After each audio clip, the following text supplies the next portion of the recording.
どうもこんにちは。今日はこのコード版の靴、新コード版の靴、自分用に作ってるこの靴ですね。すくい縫い中物やっていきます。ちょっとね、靴がカバーがかかっちゃってるんで、動画で見せながら作っていくっていう点においてはこのカバーがちょっと邪魔ですね。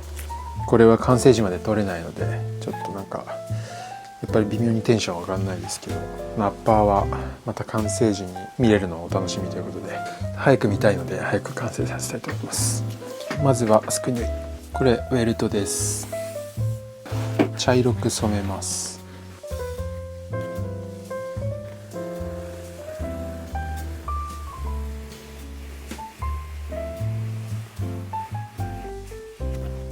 染めた後にちょっとクリーム入れて少し仕上げておきました。今回出し糸白でいく可能性があるので、白でいくとなると後からベルトを縫った後に染めることができないので、あらかじめある程度仕上げておきました。出し縫い白でいくかまだ決まってないですが、ちょっとやってみて決めます。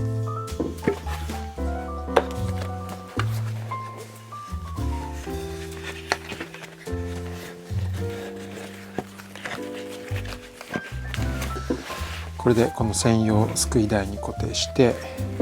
バンド足で踏んでます。でこれでグッと突っ張ることで靴が固定されます。じゃあ縫っていきます。今回ダブルベルトでいきます。かかと周りもベルトがつきます。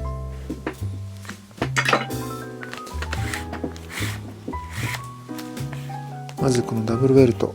今はかかとの周りを縫ってます。この靴カントリーな雰囲気のある靴なので、シングルソールベベルドウエストじゃ変ですよね。どっしりとしたカジュアルな雰囲気のあるダブルベルトでいきます。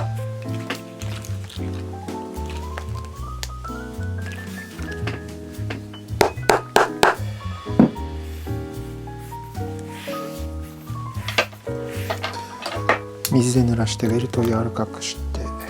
釘を抜いて、このホチキス、カバーを留めたホチキスも取って、皮とこの薄い皮ごと穴開けちゃって、ベルトに挟み込むようにしてカバーも一緒に縫い付けちゃいます。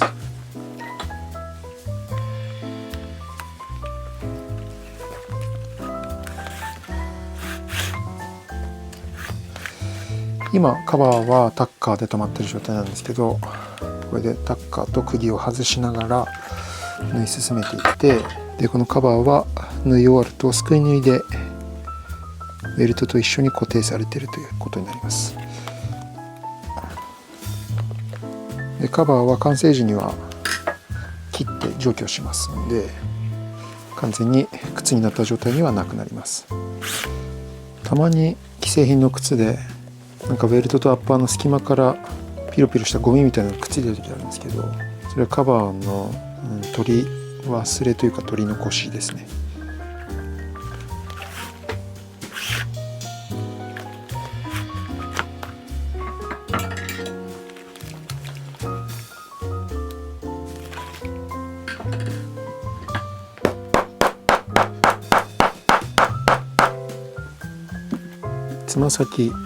つま先は水に濡らして柔らかくしたベルトをしっかりこうつま先のラウンドに沿うように曲げて、よ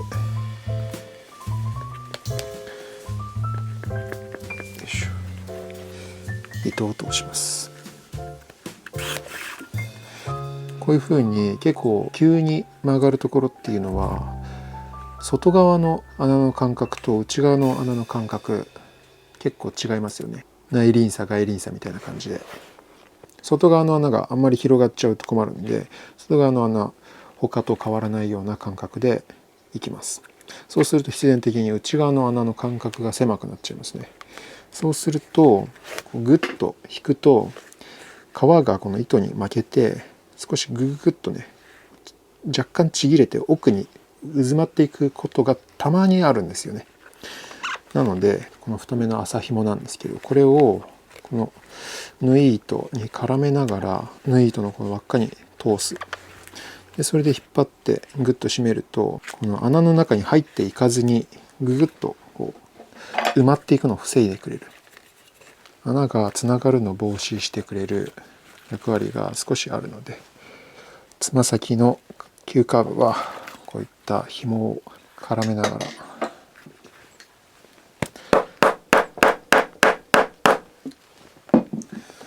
縫っていきます。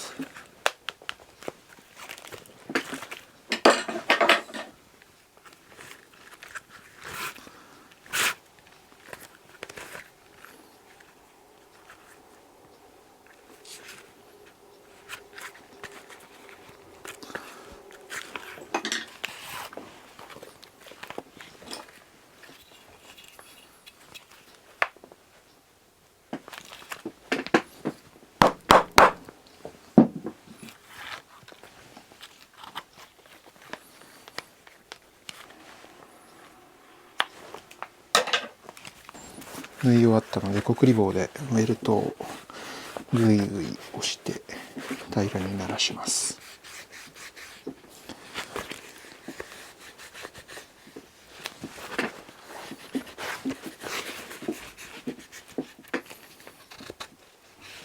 そしてこのベルトから内側にはみ出しているカバー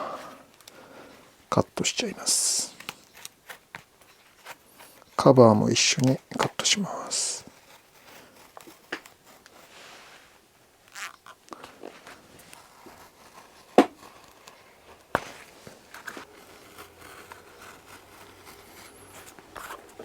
付け縫いできました。では中物をやっていきます。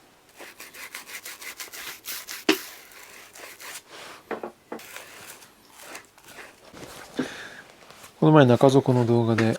溝切ったところ、内側の溝の切った切れ端を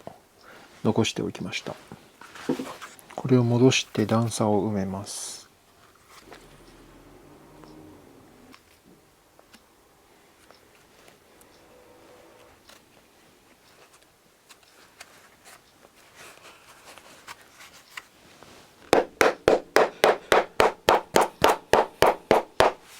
次はシャンクを入れます。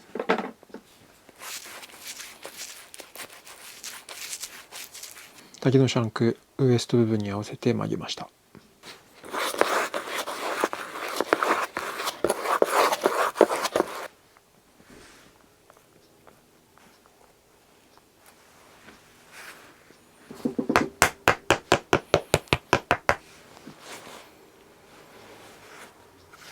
そして次にその上からこのレザーのシャンクを入れます。この竹シャンクのカバーと補強です。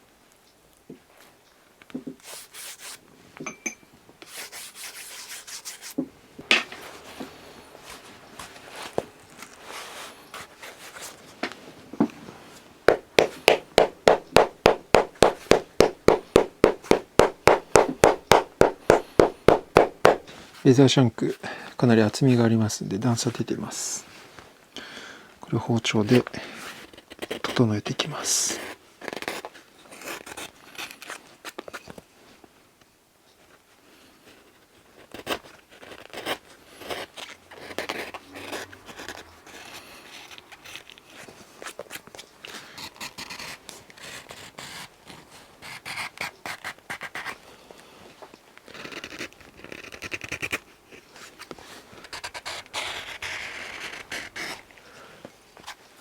はい、レーザーシャンクの成形できました。端っこを薄くしてこう竹シャンクをカバーしつつ滑らかに作ってあります。では中物の最終段階、この前にコルクを入れます。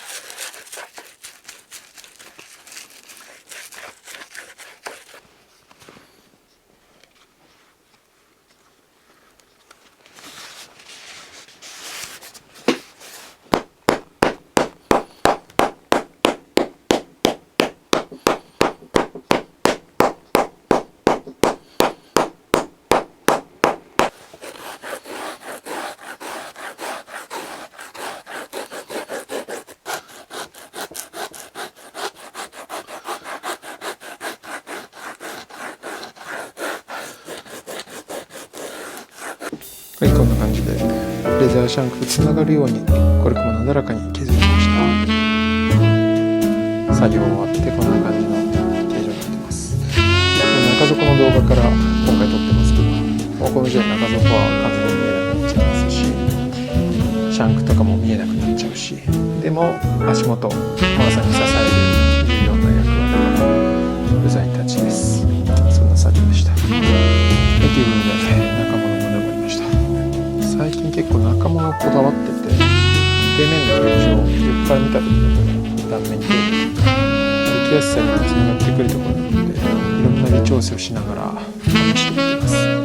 そういう意味でも自分の靴っていうのは、今回新コードも使うっていうのはもちろんなんですけど、履き心地もそうだし、部材の質とか木型の形状とかいろいろ確かめる重要な制作です。ということで